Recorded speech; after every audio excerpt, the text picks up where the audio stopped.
여러분, 제가 어제 저녁에는 예수님의 복음서, 그 복음서에서 가장 중요한 한 단어, 그걸 붙들어야 복음서를 붙드는 거고, 그걸 붙들어야 예수님의 가르침의 핵심을 붙드는 거라고 했어요. 그게 뭐였어요? 천국이었어요. 그죠? 여러분, 오늘은 사도 바울, 신약성경의 절반이 사도 바울을 기록했는데, 사도 바울에게 가장 중요한 핵심이 뭔지 그것을 여러분하고 함께 나눌 거고요. 내일은 구약성경 전체에서 가장 중요한 흘러가는 한 단어가 뭔지 그것을 여러분들에게 짚어주고 성경으로 여러분 증명해 드리도록 하겠습니다. 근데 내일은 특별히 아이들하고 자녀들 꼭 같이 나오세요. 왜냐하면 그 소위 유태인들이 굉장히 잘 되는 그죠? 노벨상의 22%가 유태인이고, 미국 언제인가 조사해 봤더니 미국 대학교 총장의 50%가 유태인이래. 이스라엘이 중동 가운데 다 둘러싸여 있어도 중동에 맨날 이슬람 사람들에게 테러를 당하면서도 그 조그만한 이스라엘을 미국이 지켜주고, 지금도 항공모함 갖다 대주면서 이스라엘을 지켜주는 이유 중에 하나가 미국 사회를 쥐락펴락하는 핵심 사회의 지도자들이 다 대부분 유태인들이기 때문에 그렇습니다. 근데 유태인들의 성경은 오직 구약이에요. 구약 성경에 보면 유태인들이 왜 그렇게 탁월할 수밖에 없는 근거가 있어요. 그 근거를 내일 여러분과 함께 나누겠습니다. 여러분 기대하시라 개봉박두. 그래서 내일 자녀들하고 꼭 같이 오시기를 제발 부탁합니다. 할렐루야. 그리고 내일 저녁에 하나님 앞에 예물을 드릴 때는 예물에 대해서 이렇게 기도 제목을 쓰는데, 여러분 두 가지를 하시면 좋겠습니다. 하나는 소원이고 하나는 결심입니다. 그래서 하나님 이러저러한 소원이 있습니다. 자녀들에 대한 소원. 두 번째는 하나님 이렇게 살겠습니다 라고 하는, 여러분 말씀 통해서 은혜 받고 깨달은 것들을 해서 하되, 남편과 아내가 그 깨달은 게 같아요, 달라요? 그래서 뭉뚱그려 같이 하지 마시고요, 따로따로 해서 여러분 드리면 목사님께서, 우리 여러분의 담임 목사님께서 그것을 붙들고 여러분들의 소원이 성취되어지고 결심이 이루어지도록. 여러분 결심이 이루어지는 것은 여러분 내 인생에 짐과 얽매이기 쉬운 죄가 있어요. 그게 우리를 늘 가로막는데, 얽매이기 쉬운 죄는 결심으로 끊고 무거운 짐은 소원으로 푸는 거예요. 그래서 여러분 소원, 하나님 이런 소원이 있습니다, 하나님 응답하여 주시옵소서. 소원과 두 번째는 뭐요? 결심 해가지고서 예물을 드리면 하나님 여러분의 소원과 결심이 이루어지도록 담임 목사님이 늘 새벽 제단마다 중보기도 하실 줄로 믿습니다. 내일 기대하세요. 여기에 제가 그랬어요. 부흥 강사들은요, 맨 마지막에 홈런 쳐요. 할렐루야. 맨 마지막에. 그러니 내일 꼭 오세요.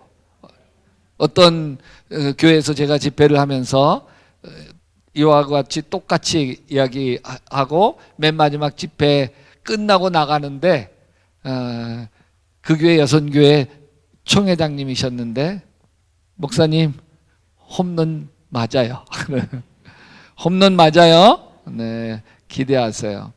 그리고 오늘 말씀 들어보고 은혜가 안 되면 내일 안 와도 돼. 아, 저 건물이 교회구나. 뭘 보면 알아요? 꼭대기에 십자가예요.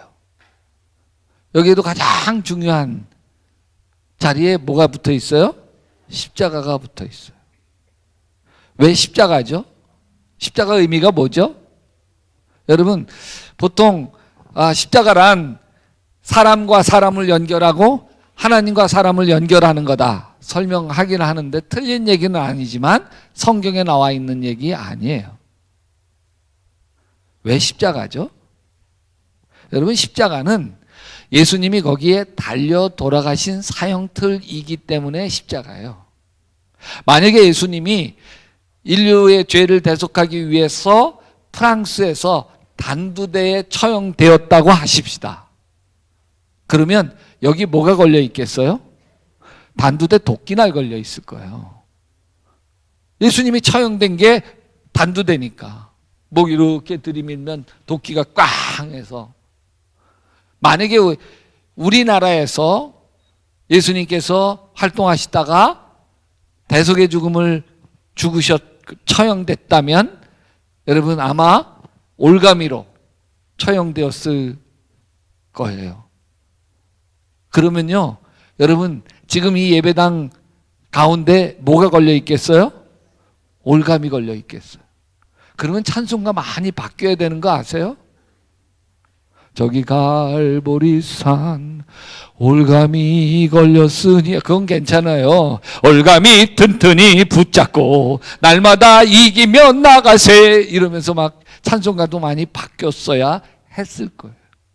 무슨 얘기냐면 저 십자가를 딱 보는 그 순간 십자가 모양이 중요한 게 아니라 저기에서 예수님이 처형당하셨다.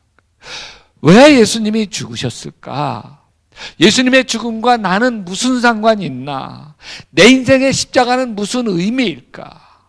십자가의 도, 이것에 대해서 여러분 열리지가 않으면, 그러면 우리의 신앙이 맨날 쳇바퀴 돌아. 쳇바퀴 돌아. 그래서 여러분 십자가를 붙드시기를 바랍니다. 여기 사도 바울이 가장 큰 약점이 하나 있는데 어떤 약점이냐면 사도긴 사도야. 근데 예수님에게 사도가 12사도가 있었는데 이 12사도는 전부 예수님과 3년 동안 동고동락하면서 예수님이 무슨 말씀을 하셨는지를 들었어. 근데 바울은 예수님 살아생전에 예수님 말씀하시는 거 한 번도 들어본 적이 없어. 여러분, 예수님 12제자는 3년 내내 따라다녔지만 예수님에게는요, 여기에 마가의 다락방에 120명의 문도도 있잖아. 그 중에는 어떤 사람은 예수님 6개월 따라다니기도 하고 어떤 사람은 1년 따라다니기도 하고 3년 내내 따라다니지 않는 조금씩 예수님 말씀도 듣고 같이 밥 먹기도 하고 만나기도 했던 사람들이 있어요. 근데 바울이 나 예수님 만났다. 나 예수님 제자다. 예수님께서 나를 사도로 삼으셨다. 언제 예수님 만났는데? 나는 그래도 예수님하고 6개월 정도는 같이 지내서 십자가 달렸을 때도 그 옆에 가 있었는데 바울이라고 하는 사람은 내가 들어보지도 못했는데. 그러니까 바울은 늘 뭐에 시달렸냐면 사도권 시비에 시달렸어요. 그래서 여러분 다른 복음서, 편지 서신서들이 있잖아요. 요한 서신서도 있고 야고보 서신서도 있고 베드로 서신서, 유다 서신서 있어요. 다른 서신서에서는요, 나 사도된 요한은, 나 사도된 베드로는, 나 사도된 이런 거 거의 안 써. 근데 바울은 꼭 편지에서 나 사도된 바울은, 나 사도된 바울은 써. 왜? 사도라고 하는 것에 대해서, 아니 예수님이 무슨 말씀을 전하셨는지 한 번도 들어본 적도 없고 만나본 적도 없는 사람이 전하는 예수가 진짜야? 그럴듯하잖아.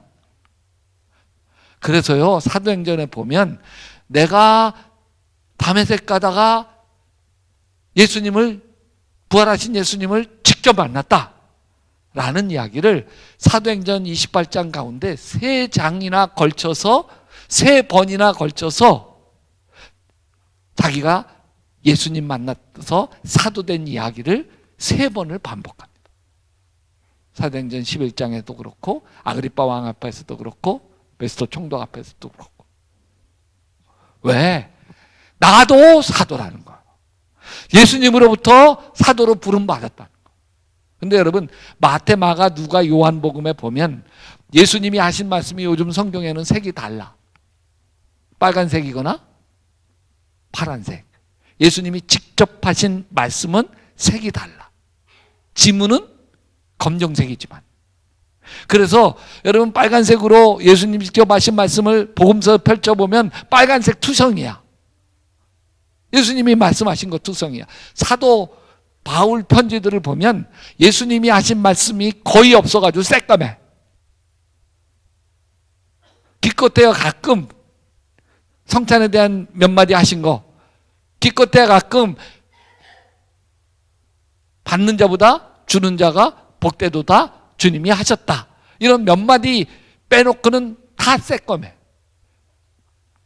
근데 여러분, 그래서 사도 바울은 늘 사도권 시비, 네가 무슨 사도야? 예수 한 번도 못 만난, 예수도 한 번도 못 만난 사람이 전하는 예수, 그건 엉뚱한 예수야 라고 하는 것으로 흔들리니까 사도권에 대해서 강하게 주장합니다.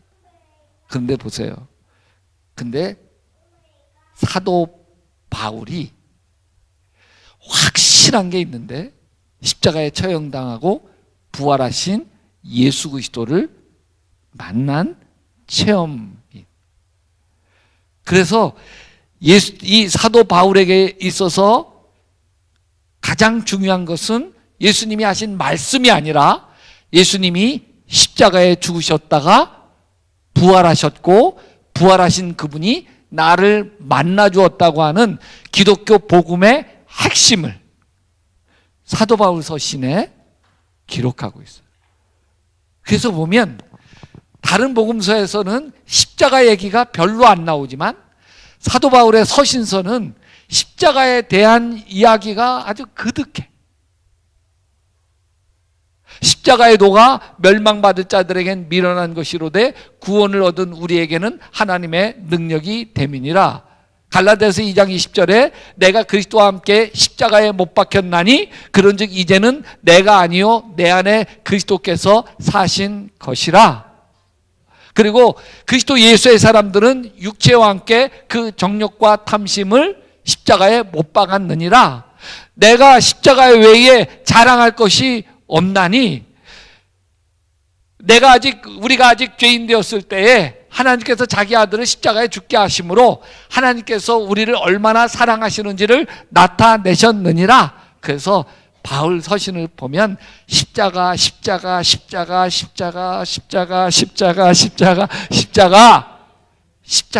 꽃밭이에요.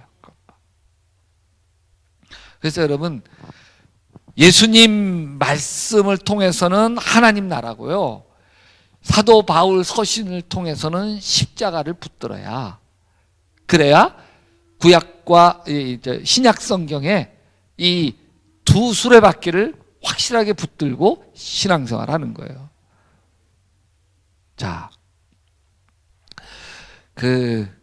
저는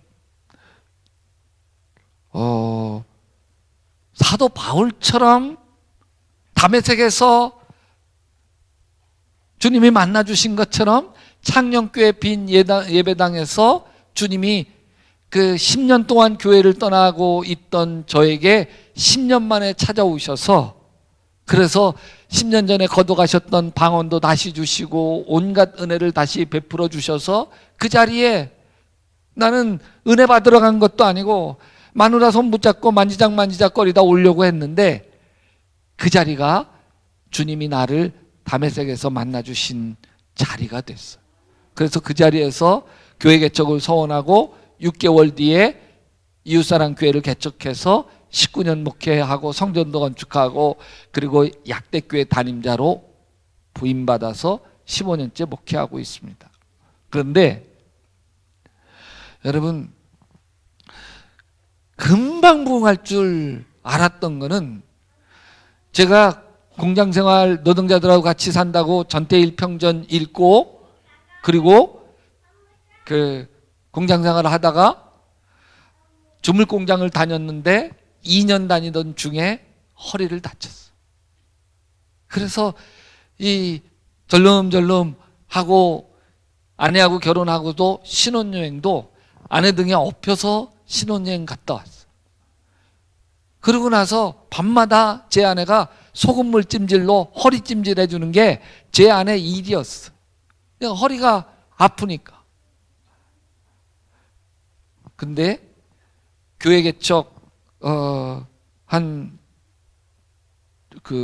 하나님 앞에 서원하고 그 다음 달 한 달 뒤에 2월 달에 그 마가의 다락방이라고 하는 기도원에 가가지고 3일 금식 기도, 교회 개척 준비를 위한 3일 금식 기도를 했어요. 그리고 3일 금식하고 나왔는데 허리가 깨끗이 나았어. 7년 허리가. 회의를 하면서 그 허리가 아플 때는 회의를 하면서 허리가 너무 아프니까 죄송합니다. 제가 허리가 너무 아파서 좀 누워서 회의를 해야 되겠습니다. 그러면서 회의를 했거든요. 근데 만약에 개척했어. 새 신자가 왔어. 신방을 해. 신방을 하는데 앉아가지고서 말씀을 전하던 중에 허리가 되게 아픈 거야. 그러면 죄송합니다. 제가 허리 아파서 그런데 좀 누워서 설교 마지막으로 하도록 하겠습니다. 누가 이 교회에 오겠어? 누가? 그러니까 주님께서 저를 쓰시려고 허리를 고쳐주셨어요. 그리고 저희 어머님이 그 다음 달에 내가 기도하는데 하나님이 개척교회를 너무 기뻐하셔서 태를 열어주신대. 아들을 주신다고 그랬다. 그러는 거예요. 그래서 한쪽 귀로 듣고 한쪽 귀로 흘렸어요. 왜냐하면 우리가 결혼한 지 3년 동안 아이가 없었거든요. 예, 고마워요. 그러고 흘렸어. 근데 창립 예배 드리는 6월 24일 날 아내가 추워. 그래서 병원 가봤더니 애들 어섰대야. 그 아이가 그 다음에 2월 26일 날 태어났어요. 우리 아들이에요. 근데 그러고 교회 개척 장소를 4월 달에 계약하고 기도했어요. 하나님, 교회 이름 주십시오. 그랬더니 이웃사랑 해가지고서요. 창공에 교회 이름이 네온사인처럼 쫙 보여주는 거야. 그래서 하나님께서 교회 이름 주셨다고. 이웃사랑교회라고. 그러면서 교회를 시작을 해서 이건 뭐 애도 생기지 허리도 낫지 교회 이름도 주시지 뭐 금방 부흥할 줄 알았어요. 뿐만 아니라 우리 아이가 2월 26일 날 아이가 태어나려고 하는데 세탁기가 없었어. 근데 뭐 개척교회 이제 막 시작해가지고서 돈이 있어야지. 그래서 하나님, 이때 당시는 뭐 애들 하기수나 이런 걸로 키우는 게 아니라 다 천광목으로 해가지고 해서 키우잖아요. 그래서 빨래가 뭐 잔뜩 나와야 될 텐데 손빨래 그걸 다 어떻게 해야 돼? 그래서 하나님, 세탁기가 필요해요. 세탁기 좀 주세요. 그랬더니 일주일 뒤에 전화가 따르는 거 왔는데 부평교회 홍은파 목사님이 개척교회 송전도사님 하느라고 힘들죠? 한번 와요. 찾아가 뵀더니 25만 원을 주더라고. 이거 선교비로 쓰세요. 그리고 이쪽 반대편 이막동에 이용근 목사님이라는 개성교회 목사님이 어느 날 찾아오시더니 개척교회 힘드시죠? 이거 이렇게 보태 쓰세요. 그러면서 20만 원을 주시는 거야. 막 2주 만에 40만 원 딱 생겨서 45만 원 생겨서 이걸 세탁기 사라고 하나님이 주시는구나. 그래서 그 동네에 대리점 삼성 대리점 가가지고서 마음에 드는 세탁기 탁 봤는데 6.3kg 세탁기가 통돌이가 있는데 너무 좋아. 저거 꼭 샀으면 좋겠는데 가격표를 보니까 53만 원이야. 모자르잖아. 그래서 제가 주인한테 물었어요. 이거 좀 깎아서 안 되겠냐고. 그랬더니 대리점 가격으로 45만 원까지 된대. 만 원도 안 남는 거야? 그래서 그것을 딱 갖다 놨는데, 여러분 보세요. 세탁기 보통 몇 년 쓰면 망가져? 10년 쓰면 망가져서 바꿔야 돼요. 근데 하나님이 까마귀 물어다 주신 세탁기라 그런지 이게 12년 써도 안 망가지고 13년도 안 망가지고 15년도 안 망가지고 16년째 돼서 망가졌어. 그래서 AS를 불렀더니 AS 기사가 이게 아직도 돌아가. 이게 안 고쳐, 이거 고치는데 10만 원 들 텐데 안 고쳐주겠대. 왜? 이거 고쳐줘도 또 다른 거 계속 망가지니까 이 돈 보태서 새 거 사라고 고쳐주지도 않고 갔어. 근데 이미 16년의 세월이 흘러가지고서요, 교회가 성장해서 내 돈 가지고 세탁기를 살 수 있었어요. 그래서 삼성 고마워가지고 그 대리점 가가지고서 드럼 세탁기 갖다 놨어요. 근데요, 내가 사다 놓은 거라서 그런지 2년 만에 고장나서 AS 받았어. 나는 하나님이 살아계신 증거가 분명해서 교회가 금방 부흥할 줄 알았는데, 설교를 하면 죽 쓰는 거야. 제가 그 설교하고 내려갔더니 전도사 때인데, 그 목사님 따님이었던 어떤 분이 저보고 그러는 거예요. 전도사님, 설교 더듬어서 못 듣겠어요. 웅변학원 좀 다니세요. 그러는 거예요. 설교는 더듬고 막 교인들은 왔다가 실망하고 떠나가고 한장하게 된 거예요. 그러던 어느 날 그래도 고집은 있어가지고요, 여러분 자 보세요. 제가 10년 동안 교회를 떠났어요. 내가 타락해서 교회를 떠난 거예요? 교회가 타락해서 내가 떠난 거예요?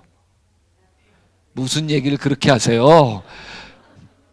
한국 교회가 타락해가지고 내가 떠났어요. 저는 출세를 위해서 살아본 적이 없어요. 가난한 사람들을 위해서 그냥 전태일 노동자처럼 그런 삶을 내가 살리라 그래가지고서 가난한 사람들을 위해서 내 인생 내 삶 던지려고 살아왔지, 한 번도 내 이기적인 욕심과 쾌락을 위해서 살아본 적이 없어요. 한국교회가 타락해서 내가 떠난 거지, 내가 타락해서 한국교회 떠나지 않았다고요. 알았어요.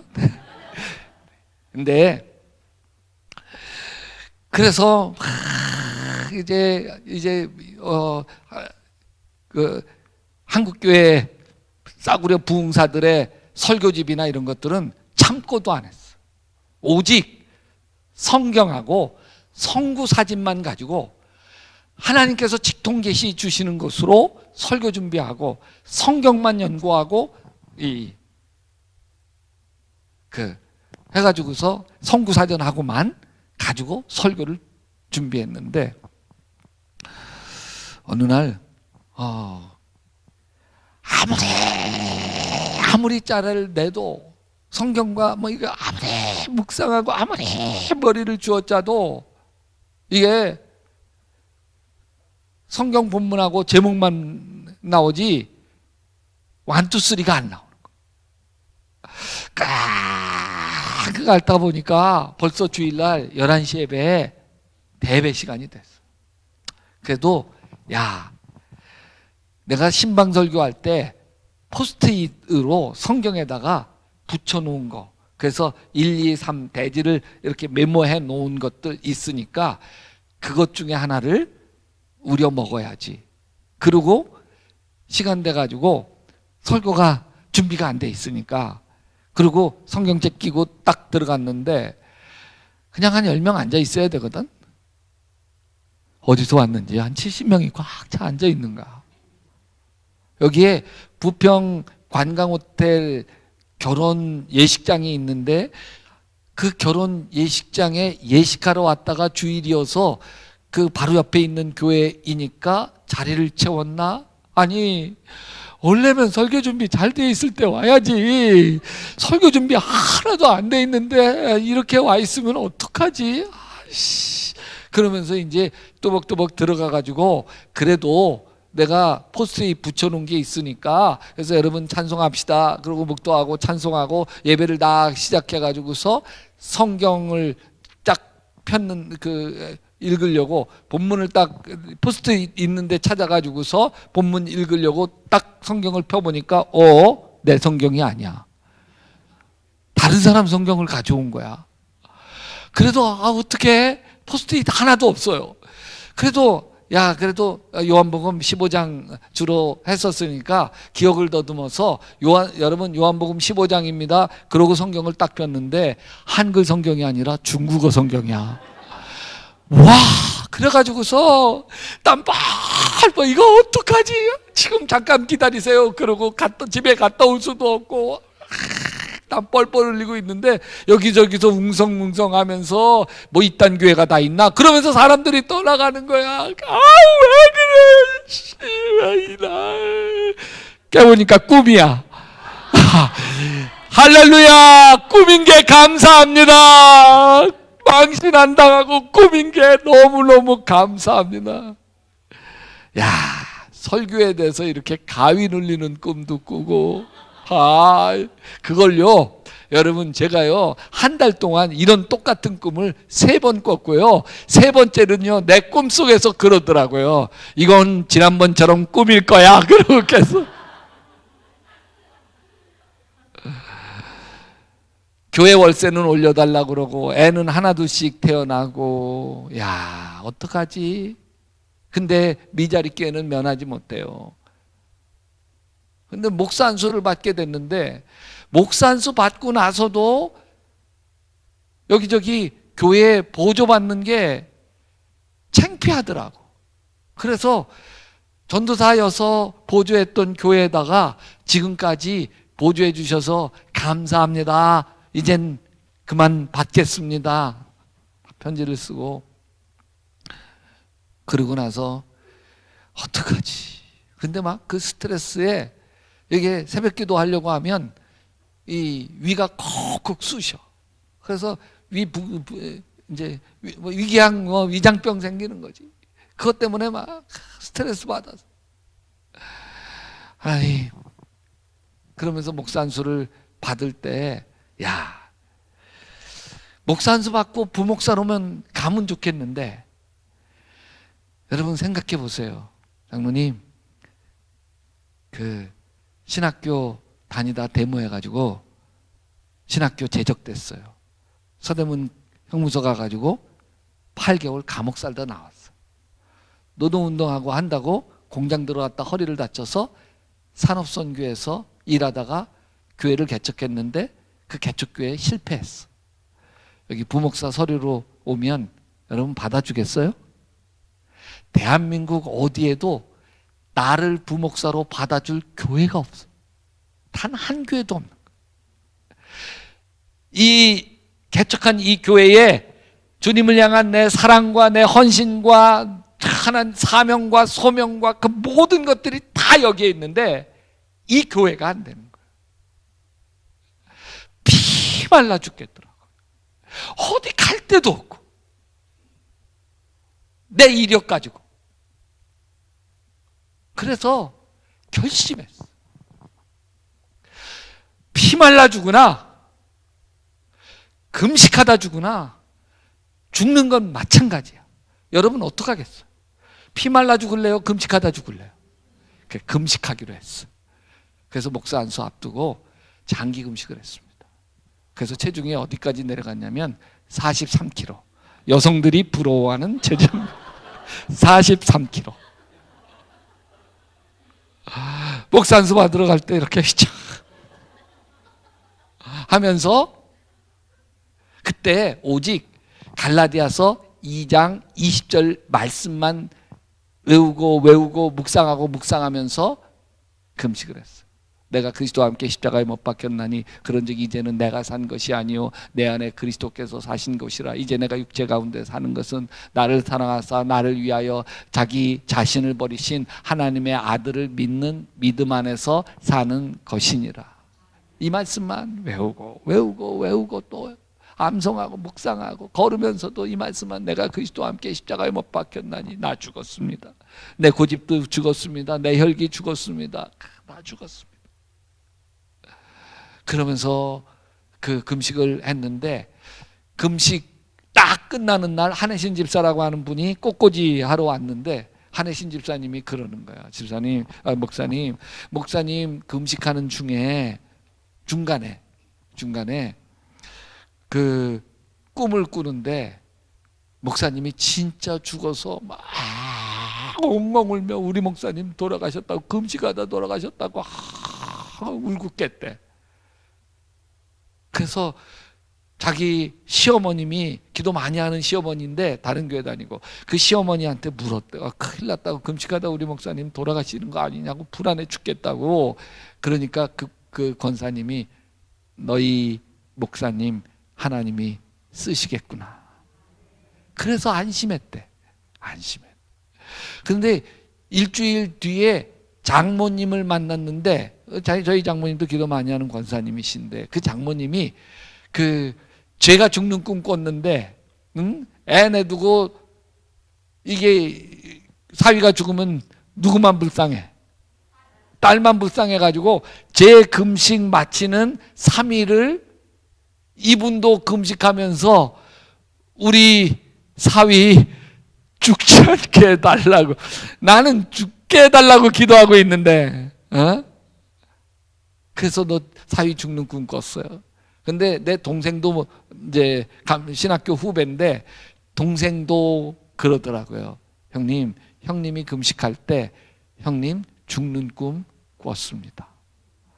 그래서 내가 누구한테도 이야기한 적이 없는데 하나님께서 나를 깨뜨려 주셨구나. 그래서 그때서부터 야 목사가 사유재산이 무슨 필요가 있느냐. 그래서 그 제 이름으로 있던 아파트 다 교회에 들여서 하나님께 바치고 월요일날 쉬는 날 목사는 예수 안에 있으면 언제나 안식이지 뭘 월요일날 쉬는 날이 월요일이고 전도하고 화요일날도 막 하고 수요일날도 하고 그냥 신방하고 또 그러니까 아내랑 같이 돌아치니까 우리 딸이 엄마 사모하지 말고 집사해라 집사. 다른 내 친구 집사님들은 다 내 학교 갔다 와도 집에 있는데 사모하님이신 우리 엄마는 내가 학교 갔다 와도 늘 집이 텅텅 비어 있다고 집사하라고.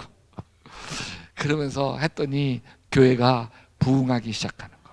할렐루야. 하나님이 채워주시고 부흥해 주셔서 그냥 한 80명 모이면서 하여튼 목회가 할 만한 상가 30평 조그만 것에 80명이 모이니까 그러니까 막 행복하게 목회를 하는데 제가 목회에 대해서 이러저러한 계획을 딱 내놓으면 중직들이 자꾸 반대를 하는 거예요. 목사님 그렇게 성급하게 결정하지 마시죠. 목사님 이러면서 반대를 하는 거예요. 그래서 제가 아니 나보다 더 기도하세요. 나보다 더 헌신하세요.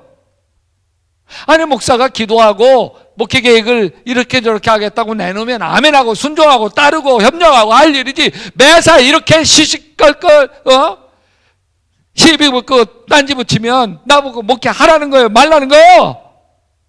라고 말할 사람이 아니잖아요 제가. 그분들 앞에서 네 그래 제가 좀 더 기도해 볼게요. 그래요 우리 함께 기도합시다 이러면서 이제 하지만 속으로 자꾸 화가 나는. 근데 들리는 얘기에 뭐라고 얘기하냐면 송규희 목사님은 교인들을 믿지 못해서 모두 자기 혼자 하려고 한대. 아니 주님 내가 십자가에 하나를 못 받고 내 개인적인 시간도 없고 개인적인 재산도 없고 막 이것도 없이 하나님 앞에 다 나는 내 인생 없다고 하나님께 다 드린 거라고 그러면서 살고 있는데 왜 이렇게 마음이 자꾸 불편해지는 일이 생깁니까? 그랬더니 갑자기 내가 그리스도와 함께 십자가에 못 박혔나니 그런즉 이제는 내가 산 것이 아니요 내 안에 그리스도께서 사신 것이라 라고 하는 뒤에 부분이 갑자기 낯설게 느껴지더라. 그래요. 나를 온통 헌신하고 희생하고 나 없어요, 죽었어요 할 수는 있는데 이제는 내가 산 것이 아니라 내 안에 그리스도께서 나를 살아가시는 거예요. 그래서 내가 무릎을 치고 하나님 도대체 이게 무슨 뜻인지, 응?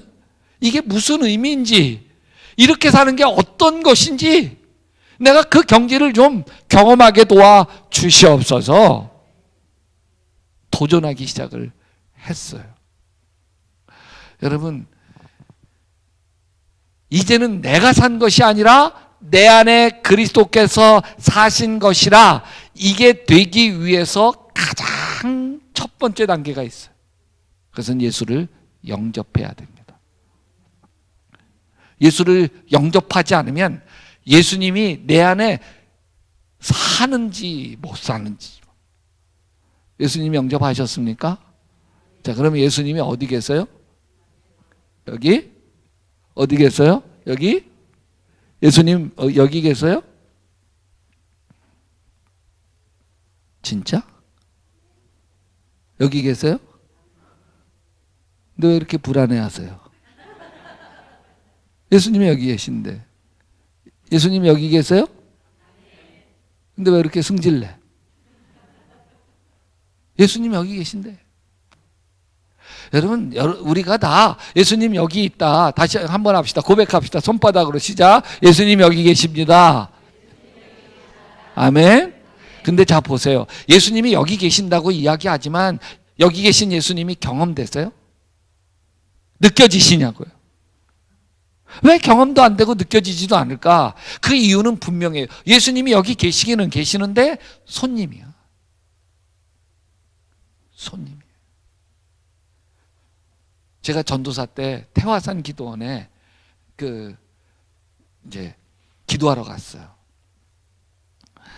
기도하러 가가지고서 속소에서 기도굴이 있었어요. 굴, 자연굴인데 기도굴에 가가지고 기도하고 했어요. 기도원 집회가 일어나고 강사님들이 막 하는데, 여러분 전도사 때였어요. 아시다시피 한국교회가 타락해서 내가 떠난 거지, 내가 타락해서 한국교회를 떠난 적이 없어요. 알기는 알아요.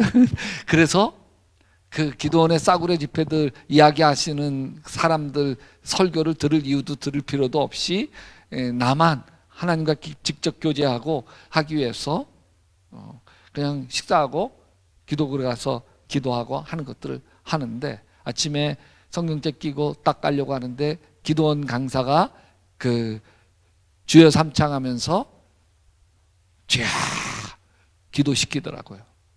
쥐야 하길래 나도 모르게 성경책 끼고 딱 가면서 아이고 예수님이 기 먹으셨나? 왜 이렇게 소리 지르고 그래야 바락바락. 그러면서 걷고 있는데 주님이 툭 제 마음을 건드리시면서 그러시더라고요. 내가 너의 주인이더냐? 그러시더라고요. 내가 너의 주인이더냐? 네 고집, 너의 의, 그 알량한 의. 한국교회가 타락해서 내가 떠났지, 내가 타락해서 했다고 하는 너의 얄팍한 고만, 이게 너의 주인이지 내가 한 번도 내 안에 주인인 적 있냐? 책망하시는데 얼마나 회개가 쏟아지는지. 맞아요, 맞잖아요. 기도회고 글로 가가지고서 제가 3시간 동안 목에 피가 나도록 주야 주야 주여 주여 제발 이제는 나를 사로잡아 달라고. 내 의, 내 고집, 내 아집 때문에 내 목회에 대해서 조금이나 교인들이 이러저러한 하겠다고 하는 것들에 대해서 다른 의견을 내놓고 나면 겉에서는 그러세요 딱 나오면 사나워져 가지고서 속으로 욕하고 비난하고 내가 문제라고, 내가. 그러면서 제발 주님이 나를 다스려 달라고. 나를 사로잡아 달라고, 나를 깨뜨려 달라고. 주님은 나의 주님이시라고. 여러분, 예수님이 손님이신 한 여러분 경험될 길이 없어요. 아직 여러분 보세요. 나하고 내 안에 예수님하고 싸우면 누가 이겨? 부러워 죽겠어요. 어떻게 예수님이 이기실까? 나는 아직도 내가 이길 때가 종종 많아. 아유 부끄러워. 예수님이 이겨야 되는데 아니야. 내 승질 나면 예수님도 나 못 말려. 그래서 내가 싫어요. 내가 싫어. 예수님이 주인이어야 하는데 아니야. 자수하여 광명 찾자. 응? 여러분, 우리가 다 이겨먹어. 예수님이 이겨먹는단 말이에요. 내 안에 예수님을. 그래서 자꾸 손님 만들어내. 그러니까 늘 불안하고, 하고 나면 후회하고, 다른 사람 가슴 아프게 하고, 경험하지 못하는 거예요. 경험하지 못하는 거예요. 예수님이 여러분에게 주인이신가요? 자, 박기 부목사님, 여기에 처음 사랑을 회복하라 이렇게 해서 하는 거는 알아서 만들어서 붙여요? 아니면 목사님한테 다 컨펌 받아요? 담임 목사님한테 컨펌 받죠. 워낙 뭐 잘하네 그러고 딱딱 하시겠지만 허락을 받아요. 지가 담임 목사 아니잖아. 마음대로 하지 않잖아. 시키는 대로 하지. 물어야죠. 예수님이 나에게 주인이라면 물어야지. 물어야 될 거 아니요. 합시다. 예수님 어떻게 할까요? 충청도 예수님 어쩐데요? 어쩌지요? 충청도 그죠? 전라도 예수님 전라도는 잘 흉내 못 나겠어. 어쨌든 예수님이 주인이라면 물어야지. 물어야지. 저희 교회가 이렇게 막 부흥해서 그래서 교회 재정을 보니까 지금으로부터 한 20년 전이에요. 20여 년 전, 25년 전쯤 돼. 그러니까 막 이제 예전엔 OHP 해가지고 이 필름 딱 해가지고 화면에 쏴서 성경 공부하고 했는데, 그런데 이제 막 그 프로젝터 해가지고 컴퓨터하고 연결해서 프로젝터가 막 이렇게 교회마다 프로젝터가 비쌌어. 한 2천만 원 정도가 됐어. 그런데 마침 교회 재정이 2,500 정도가 남았어. 9월 달쯤에. 그래서 제가 그 재정부장한테, 재정부장님, 우리가 성경 공부도 하고 찬양도 할 수 있도록 우리가 프로젝터를 삽시다. 2천만 원 정도 하는데 합시다. 교회 재정도 한 2,500 남아 있으니까 합시다. 그랬더니 재정부장이 목사님 그냥 예산계획, 새 예산계획 없는 거 이렇게 즉흥적으로 안 하셨으면 좋겠습니다. 그러는 거예요. 그리고 내년에 계획 세워서 내년에 하시죠. 내년까지 미룰 리가 뭐가 있어. 어차피 돈 있고 어차피 해야 되고 다른 거 할 계획이 있는 것도 아니고. 근데 내가 지금 이 예수님에게 내가 산 것이 아니라 내 안에 그리스도께서 사신 것이라 훈련 중이었어요. 그래서 예수님에게 물었어. 예수님 어떻게 할까요? 그랬더니 한 말씀 떠올려 주시더라고요. 보이는 바 형제에게를 사랑하지 아니하는 자는 보이지 않는 바 하나님을 사랑할 수 없느니라. 그 요한복음 요한일서 4장 20절 말씀을 이렇게 내 마음에 떠올려 주시더라고요. 보이는 바 형제에게 순종하지 않는 자는 보이지 않는 바 하나님에게 순종할 수 없느니라. 예수님을 나의 주인 삼고 예수님 말씀에 내가 순종하는 훈련을 하고 있는데 지금 주님께서 보이는 사람에게 순종하지 아니하면 보이지 않는 하나님에게 순종할 수 없다고 가르쳐 주는 거예요. 그래서 제가 재정부장님에게 손을 번쩍 들고, 재정부장님, 제가 재정부장님 말씀에 순종할게요. 재정부장님 말씀이 맞아요. 재정부장님이 그렇게 말씀하시는 것대로 하지 않으면 우리 교회가 영원히 개척교회를 못 면해요. 순종하겠습니다. 재정부장님 뜻이 하나님의 뜻입니다. 그랬더니 재정부장님이 뭐라고 그러겠어요? 아유, 목사님 왜 그러세요? 왜 그러세요? 그리고 딱 한 달이 흘렀는데 제가 드레스티아스 영성훈련, 엠마오 가는 길 영성훈련과 같은 3박 4일 영성훈련을 쭉 인도에 왔는데, 임마누엘 드레스티아스라고 하는 공동체를 영적 지도자로, 거기에서 뉴질랜드에서 와가지고서 3박 4일 은혜를 받았던 배신윤 집사님이라고 하는 분이 물어물어 우리 교회를 찾아왔는데, 이분이 뭐라고 얘기했냐면 10년 전에 자기가 뉴질랜드로 이민을 떠날 때 한국 강남에 아파트 조그만 한 채가 있는데, 와, 그게 천정부지로 올라서 그 아파트 한 채를 팔았대. 조그마한 아파트 한 채를. 그러고 나서 하나님, 이 판돈 어떻게 할까요? 했더니 하나님께서 제주도에 있는 개척교회 하나하고 여기 송규희 목사님 교회에 프로젝터를 사주라는 마음을 주셨대. 그래가지고서 그 프로젝터를 자기 딸한테, 야, 요즘 괜찮은 거 프로젝터 해가지고서 주문해라. 그래서 프로젝터 회사를 검색해가지고서 2개를 주문해서, 목사님 여기에다가 전화만 하시면 프로젝터 회사에 와서 달아드릴 텐데 최고급입니다. 안녕하세요. 네. 여러분, 난 그걸 그 배신윤 집사님이 이렇게 기증해 주는 거, 그 이야기를 듣고 얼마나 이 하나님께 이렇게 울먹이면서 기도했는지 몰라요. 하나님 맞군요. 하나님 맞군요. 주님께 물으면서 산다는 것이, 주님 말씀에 순종하면서 산다는 것이 이렇게 위대한 거군요.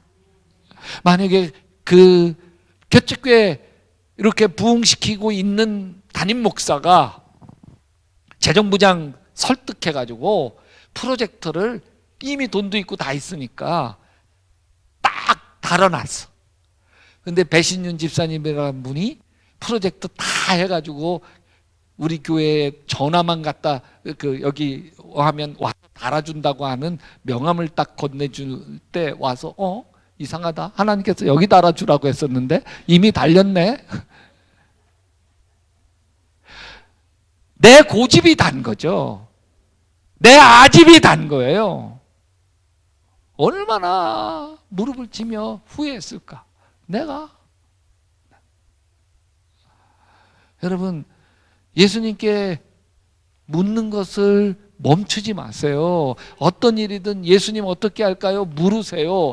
그렇게 물으면요, 예수님께서 많은 방법은 어떤 거냐면, 요한복음에 보면 그가 와서, 성령께서 내가 너희에게 말한 모든 것들을 생각나게 하시리라. 그래서 여러분, 어떻게 예수님께 물으면 자꾸 마음에 떠오르게 생각을 떠올려 주셔. 기도해서 떠올려 주시는 것을 순종해 봐.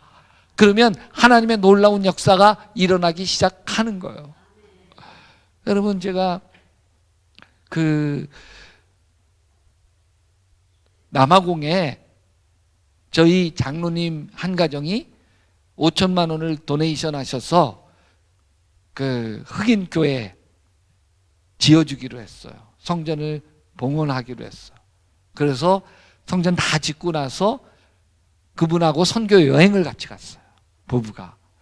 그러면서 선교여행 가는 중에 같이 10일 동안을 같이 다녔는데, 다니면서 매일 아침마다 묵상을 했는데, 묵상하면서 같이 나누고 하는 시간들이 얼마나 큰 은혜가 되었는지 몰라요.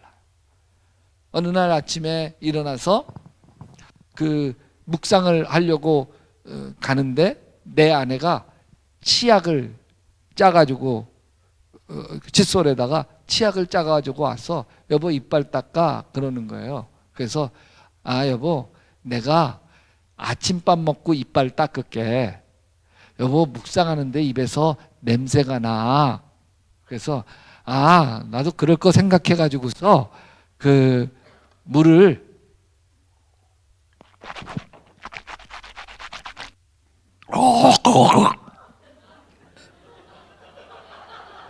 내가 토하는 거예요. 아유 죄송합니다. 근데 그래서 우가이 하면서 마셔서 괜찮아. 그런데 내 아내가 이빨 닦아 그러는 거예요. 아침밥 먹고 닦는 데잖아. 아침밥 먹고. 그랬더니 아내가 깨갱 들어가더라고요. 그 순간 예수님 어떻게 할까요? 그랬더니 주님이 확실하게 대답해 주시더라고요. 이빨 닦어. 그래서 여보 미안. 그래 내가 순종할게. 내가 이빨 닦을게. 그래서 이빨 치크치크 하고서 그리고 묵상을 했어요. 만약에 그렇게 은혜로웠던 자리, 밥 먹고 닦는 데잖아. 그렇게 하고 같이 가서 앉아 있으면 나는 나대로 얼마나 위선이겠고, 제 아내는 아내대로 얼마나 마음이 무거웠을까. 하나님의 은혜는 어디 갔는지 없고, 하나님을 이겨먹은 송규이의 또 내 아내도 고집피지 말았어야지. 그래도 닦아 하지는 말았어야지. 그렇게 야 우가이하고 괜찮아 그랬으면 그래 그러면 다음에 닦아 뭐 이렇게 얘기했어야지. 아내는 아내대로 고집피고 나는 닦는 데잖아. 근데 예수님 어떻게 할까요? 물으니까 모든 것들이 선이 되는 거예요. 선이. 하나님의 뜻이 이루어지는 거예요. 나는 죽고 예수로 사는 아름다운 역사가 일어나는 거예요. 여러분 십자가가 여기 이렇게 걸려 있는 이유는요, 여기 올 때마다 십자가의 나를 깨뜨리려고 십자가가 달려 있는 거예요. 지금은 예배를 드리지만 구약에는 제사를 드렸어요. 여러분 제사는요 산채로 드리는 적이 없어요. 다 죽여서 드리지. 죽여서 드려요. 여기에 소제, 곡식 뭐 이런 것들을 드릴 때는요 아예 소금을 쳐서 드려. 근데 여러분 보세요. 제 아내가 결혼해가지고 얼마 안 돼서 배추 반 포기 정도를 김장이 아니라 김치를 한다고 담았어. 담아가지고서 이만한 플라스틱 통에다가 담아 넣었는데 첫날은 겉절이처럼 잘 먹었어. 다음 날 보니까 야, 그 김치가 뚜껑 열고 일어났더라. 플라스틱 뚜껑을 열었어요. 왜? 뭐가 안 죽어서? 숨이 안 죽었어. 여러분 숨 안 죽으니까요 김치가 썩어요. 숨 죽어야 김치가 익는 거지. 여러분 우리가 숨이 살아있어. 내 성질이 살아있고 내 고집이 살아있고 내 아집이 살아있는 거예요. 여러분 죽여서 드리는 거예요. 죽여서. 여러분 교회 일하면서도요 내 일하는 사람도 있고요 집에 일하면서도요 하나님의 일을 하는 사람이 있어요. 자 보세요.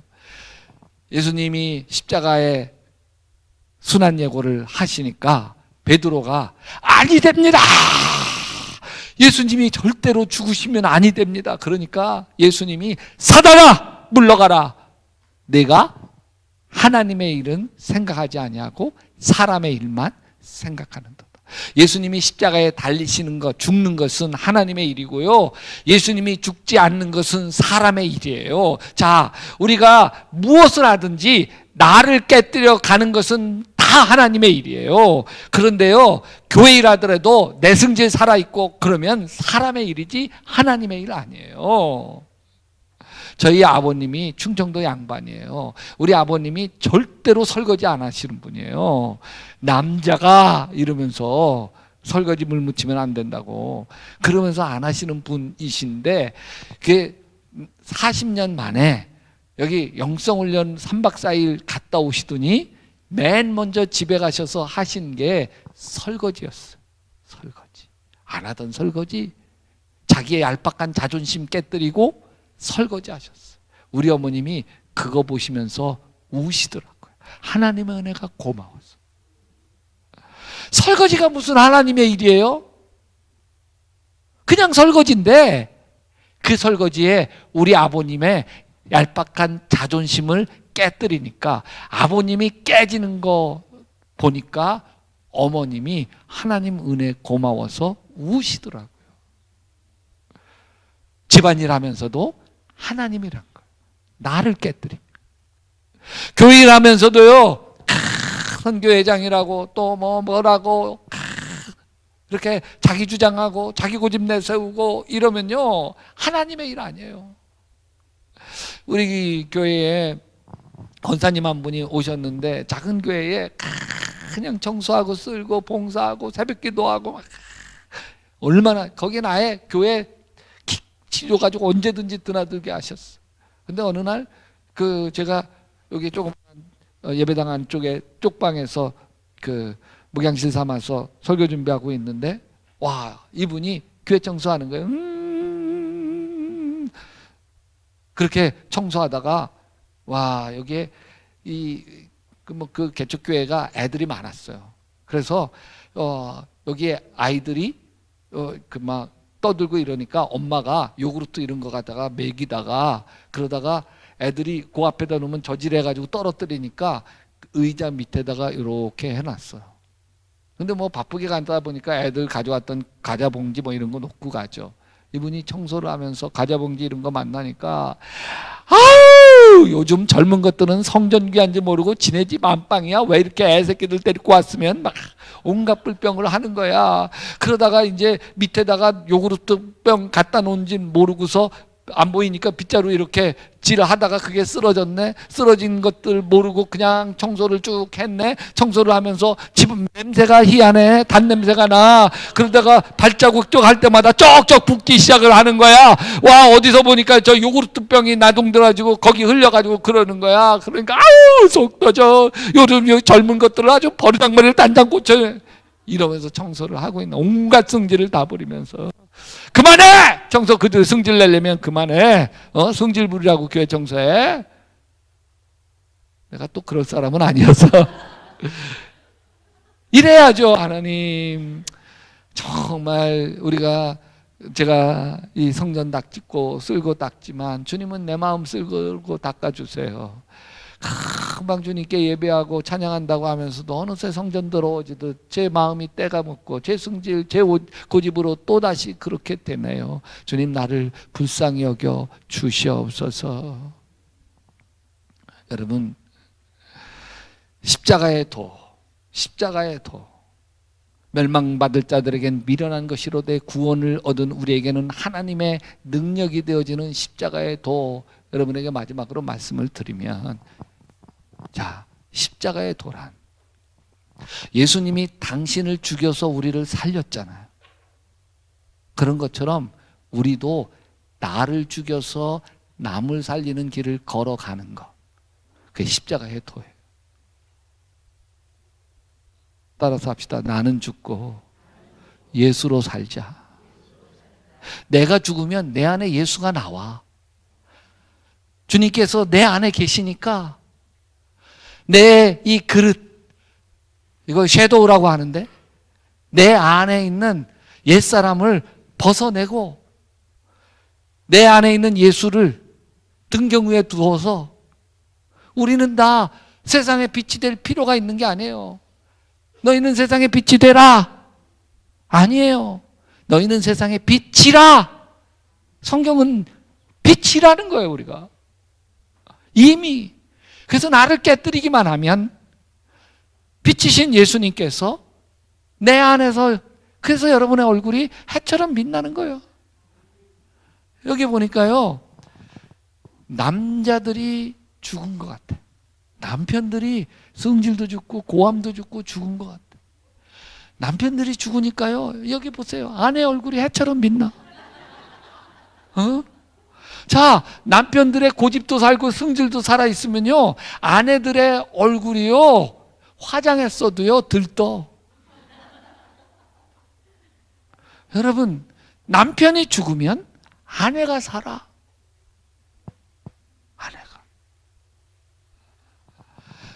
엄마 아빠의 잔소리가 죽으면 자식이 살아.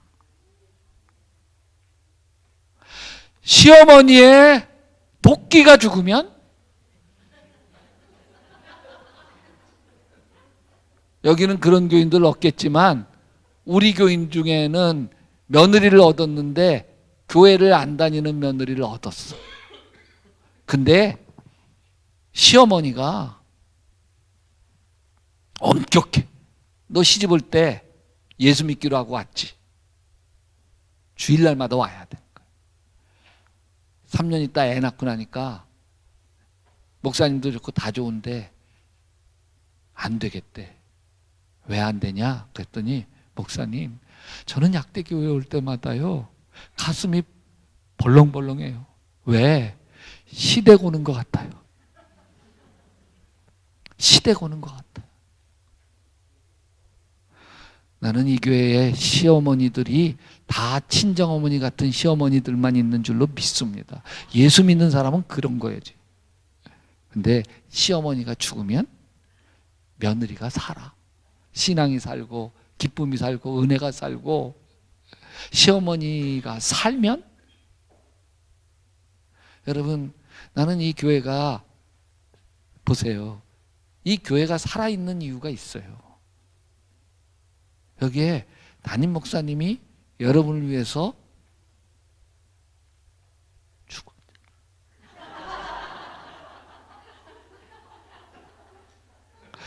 여기 도봉지방에 그 감독님이 계시잖아요. 오늘 점심에 이광호 감독님하고 저하고는 친구예요. 중학교 동창, 고등학교 동창, 대학교 동창, 대학원 동창이에요. 그래서 그 김영봉 목사님하고 같이 식사를 하는데 여기에 이광호 목사님이 같은 지방에 있으니까 이러더라고요. 김영봉 목사 교회만 있지 말고 목회만 하지 말고 조금 좀 쉬엄쉬엄 해. 좀 밖에 나와서 이것저것 일도 하고 좀 어울리기도 하고 해라. 좀 어울리기도 하고 이러는 거 죽이고, 여러분들 하나하나 경건의 길 무슨 길 해가지고서 하나하나 믿음으로 세워가려고 하고, 여러분 여기에서도 다 그냥 요한복음 거룩한 행복 해가지고서 그 레위기서를 28주 동안 그렇게 가르친다는 거 보면서 김영복 목사님은 저분은 신학과 영성이 함께 가시는 분이구나. 학자이기도 하고 저만큼 배운 사람이 어디 있어요. PhD 여러분 모르죠? 아시는 분들이. 그거는 신학대학에 지금 우리 감리교 신학대학의 최고 교수님들이 가지고 있는 학위예요. 귀한 줄 여러분들 아시니까. 근데 그거 모든 것 다 내려놓고 목사가 죽으면 교회가 살아.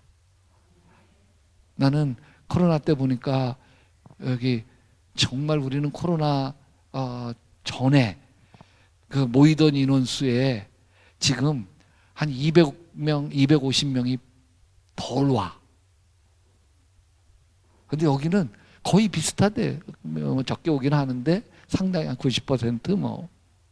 그래서 이렇게 건강하고 튼튼한 교회가 어디 있나. 그리고요, 이렇게 여기에 집회를 다니면서 여기처럼 젊은이 많은 교회 많지 않아요. 많지 않아. 애들 울음소리 왔다 갔다 하는 놀이소리 막 시끄러운 소리 들으니까 얼마나 생기가 있어. 그죠? 누군가가 죽으면 여기에서 장로님들이 죽은 거야. 속장이 여기 목자가 죽고 교구장이 죽으면 교구가 살아. 분명해. 죽으면 살아. 선교회장이 죽으면 살아. 어느 선교회 보면 정말 엉망이야. 정말 힘들어하고 잘 모이지도 않아. 가만히 보면 선교회장이 승질이 살아있어. 고집이 살아있어. 안 되는 거야. 여러분 따라서 합시다. 이제 나를 죽여서 내 배우자 살리리라. 나를 죽여서 내 자녀 살리고, 나를 죽여서 우리 목장 살리고, 나를 죽여서 우리 교회 살리고, 나를 죽여서 이 지역사회 살리고, 나를 죽여서 이 민족 살리고, 나를 죽여서 환경 살리고, 나를 죽여서 예수님이 당신을 죽여서 우리를 살리는 그 길을 뚜벅뚜벅 나를 죽여 살리는 길을 걸어가게 되시기를 주님의 이름으로 축원합니다.